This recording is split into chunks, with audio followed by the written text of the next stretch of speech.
The Maker by Rob Winters. Read by Matt Addis.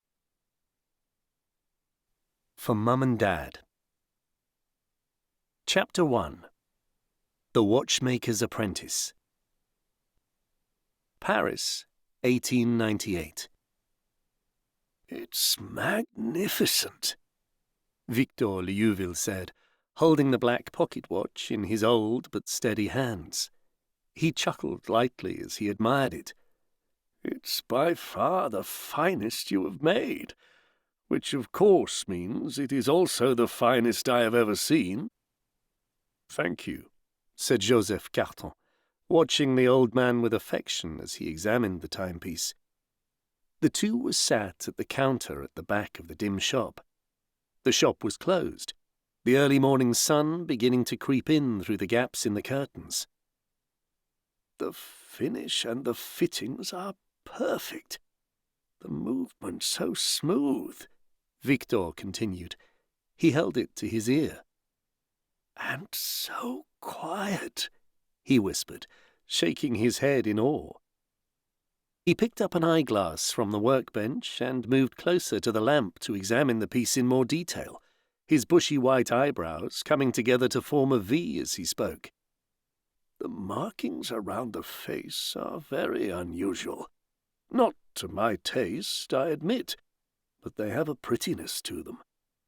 But overall, marvellous. For 40 years no one in this city has made a better watch than me. I have seen many come close. But as I look at this, I find myself unable to fathom how it has been made. It seems to have been created from the air itself." He removed his eyeglass and looked at Joseph. "Yet you use the tools I have given you." He smiled to himself and looked at the watch once more. "When a watchmaker examines the work of another, he is looking to fault it, looking for imperfections, not to praise it. So it pains me to say this, Joseph, but this is a perfect watch." "You are too kind," said Joseph. "I am many things. Kind is not one of them." It was Joseph's turn to smile.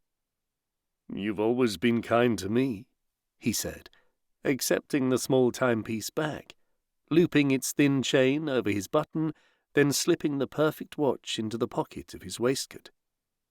"It has been an honor to be your apprentice, sir." "One of us has been the apprentice," said Victor. "I'm just not sure it was you." He smiled again, reached over and gave the younger man a firm slap on the shoulder.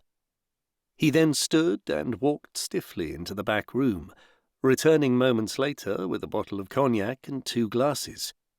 "I know it is early, but I've been saving this for the right occasion," he said, removing the cork. "I should have opened it for dinner last night, but I preferred not to share it with them. It's far too good." He chuckled. "And this will be the last time we sit together. So I think now is a perfect time." He returned to his stool, handing Joseph a glass. They both nodded silent cheers and drank. The old man slapped his lips together, savouring the taste, then looked around the dim shop with a content expression. "We did great work, you and I'm sad to see you leave. When you first came to me, we were both young. Looking at you now, I see time has been kinder to you, which makes me wonder if your watches have some magic in them." He laughed, and the laugh turned into a cough. "But I know not to ask such questions." He breathed a deep, laboured breath, then refilled their glasses. "However, I will ask about that stone." He looked at him keenly over the top of his glass. Joseph tilted his head. "Stone?" He knew Victor would ask about it. He was old, but his eyes were sharp. Victor gestured to Joseph's pocket. "The stone in the crown of that fine piece. At first I thought it was a pearl, milky white, smooth, reflective, but it's too perfect. Joseph said nothing. He just smiled, raised the glass to his mouth, and then drank. Very well, laughed Victor. Have your little secrets. I've always liked that about you. You have never lied to me.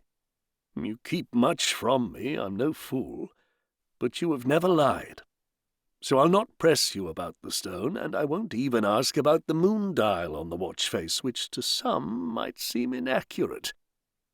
He pulled out and studied his own watch. My moon will not be full for another 3 days. He smiled knowingly. They finished their drinks, and Joseph stood and walked to the window, where he drew the heavy curtain, allowing the morning's dusty light to flood the long, narrow shop. Outside, people were beginning to go about their business. He watched them for a while. The small, well-to-do street had been his home for a relatively short time, but he was going to miss it. He helped Victor prepare the shop for opening, and when Victor's niece, a young sales assistant by the name of Delphine, arrived, Joseph climbed the narrow, creaky stairs to his room to complete his packing. The two said their final goodbye in the shop doorway, under the large sign in the shape of a watch. They shook hands, hugged, and then Joseph, suitcase in hand, turned and walked away.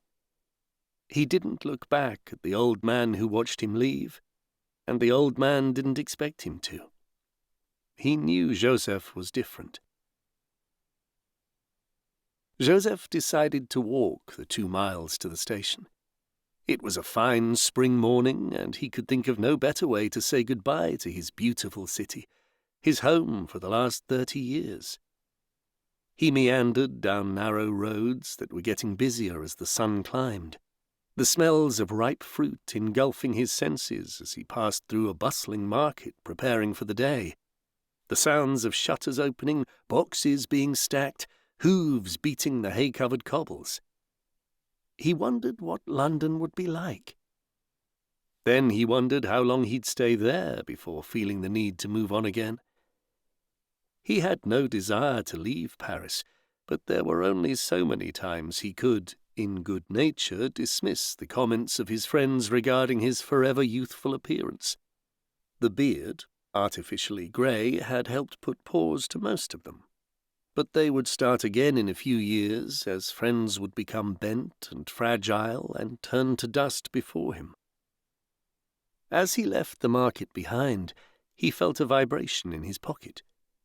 He pulled out his black watch, flipped open its ornate cover, and frowned as he looked upon it. The main face of the clock informed him it was 5 minutes past 8, plenty of time to make his train. The markings circling the clock, the markings Victor had found not to his taste, had changed. He looked around with a sudden desire to find somewhere private. He left the street he was on, taking a narrow staircase and climbing to an alley running parallel, packed with tiny homes tightly squeezed together. But there was no privacy here. Women talked around open doors, while small grubby children played at their ankles. Dogs sniffed at him as he passed. Old, toothless men in vests eyed him suspiciously from upstairs windows. People dressed like him didn't walk down alleys like these. After many more turns down crooked passageways, he eventually found a secluded spot behind a cloth factory that seemed to be closed. Between a damp wall and a row of wooden barrels, he knelt and pulled out his pocket watch once more. He flipped open the cover.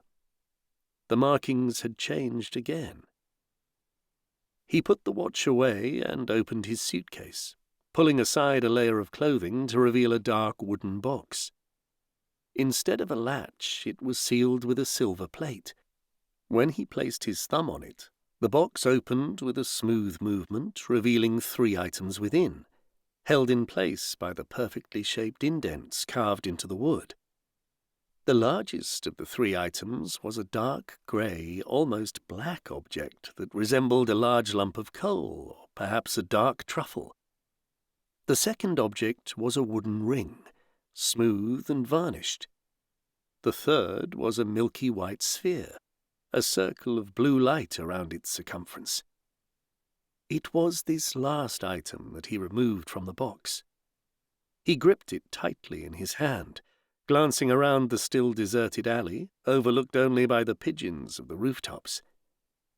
Confident he could not be seen, he squeezed the sphere, causing a bright blue disk of light to erupt around his fist. About the size of a dinner plate, the disk was thin and made of many smaller disks, one of which left the others, drifting slowly away from Joseph, rotating 90 degrees until it lay flat before him. He briefly reared his head above the barrels to look down the alley. It was still empty. He was taking a risk, but he had to see this now. With his focus back on the floating disc, he watched as a sphere, football-sized, emerged as if rising from a pool of water. It was Earth. The Earth faded, allowing Joseph to see a small, white, pulsating dot suspended above the planet's surface. He sighed and looked skyward in frustration, then back to the dot. He thought he knew what it was, but he needed to be sure. With a gesture from his free hand, the dot grew until its shape became clear. It was a cube. With a flash of anger, he ended the light show, then punched the barrel next to him with the side of his fist, causing the wood to crack and splinter, disturbing the pigeons watching above. The corner was dim once more. For a while he didn't move. Then, with a soft and distant gaze, he extended his hand to the barrel's broken wood, placing his fingers on its damaged surface. The loose splinters fell to the ground, set free by the wood's new growth. When he was done, he ran his hand over the smooth wood, like a carpenter examining his work. He returned the sphere to its box, his thoughts no longer on his new life in London. He would need a different plan now. After all these years, they had finally found his hiding place. They knew he was here.